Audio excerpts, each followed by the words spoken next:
Hello and welcome to Happily Committed. My name is Coach Adrian and I'm here to provide you with some context, some guidance, and a little bit of love and a little bit of empathy if you've been cheated on. And the context of this video is that unfortunately, after we get cheated on, we are often at a loss. We don't know what to do.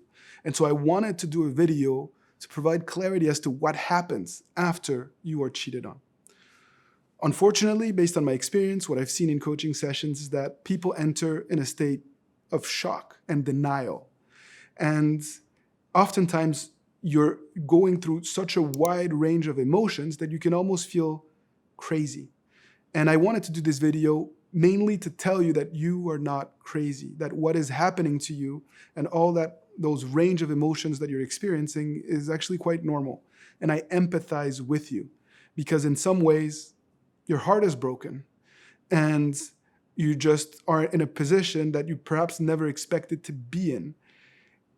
And someone that was supposed to be bringing you love, safety, and security has thrown this gut punch that basically changes your reality and you're not sure how to cope and who to turn to for support.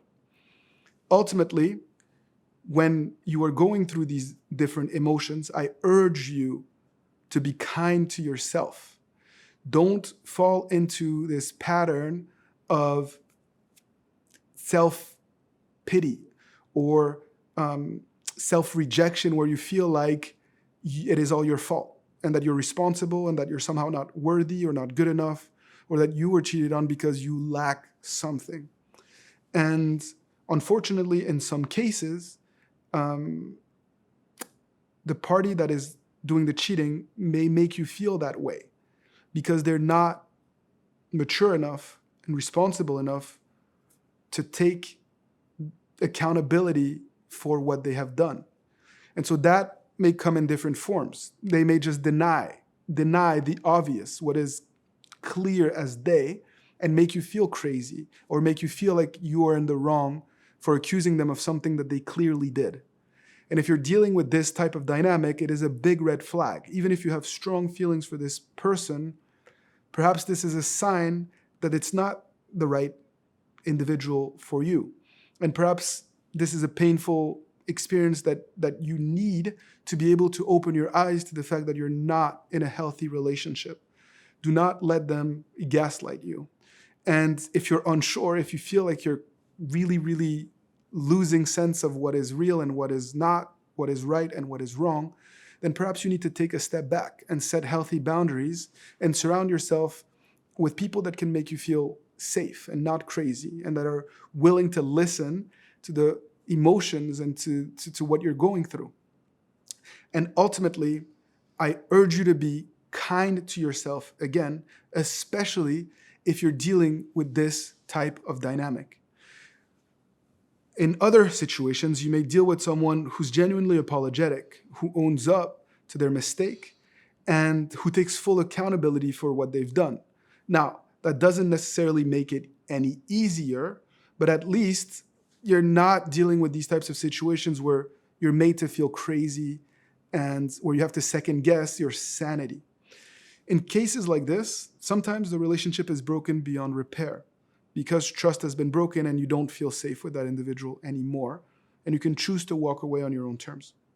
In other cases, when someone is genuinely apologetic, when it was a one-time mistake, when they lost control for one reason or another, and they are willing to make it right, it may be worth it to give them the opportunity to do so. And of course, you shouldn't just take them back right away as if nothing happened, or even worse, fight for their attention and their validation. As long as you don't find yourself in that type of dynamic, it may be possible to rebuild a healthy relationship. But you need to give it time. You need to be patient. You need to let them earn your trust again, not just through words, but through actions. They need to earn your trust again in order for this relationship to be able to bounce back. In some cases, it can take many months. It can take years. I have seen couples that have taken years to bounce back after an act of infidelity. But the one party was so committed to making it right that they were able to do so, to pull together, to rebuild unity. And with the help of professionals, they were able to really heal, forgive each other, and really rebuild a very strong bond. They had a lot to fight for. They had kids. They had invested in a long-term relationships. They had been together since they were just kids, basically out of high school, this one couple that I'm thinking about, but they made it happen. And this could give you hope if you know that you're in love with someone who just made a mistakes. And it's important to separate the act from the person, even though it may be very difficult to do so initially. And if you don't know how to do this, please know that I have created a video, the 5 steps to overcome being cheated on. It is a secret video that you can find below. It's not public on our YouTube channel, but it will give you amazing content. It's 5 steps that you can take right away to make sure that you heal and that you set the foundation for a healthy new beginning. It's just in the link below. It's 1 click away if you want that additional help. What I want you to take away from this video is that you're not crazy. You're not crazy if you want to still make it work. And you're not selfish if you want to walk away, no matter what is at stake.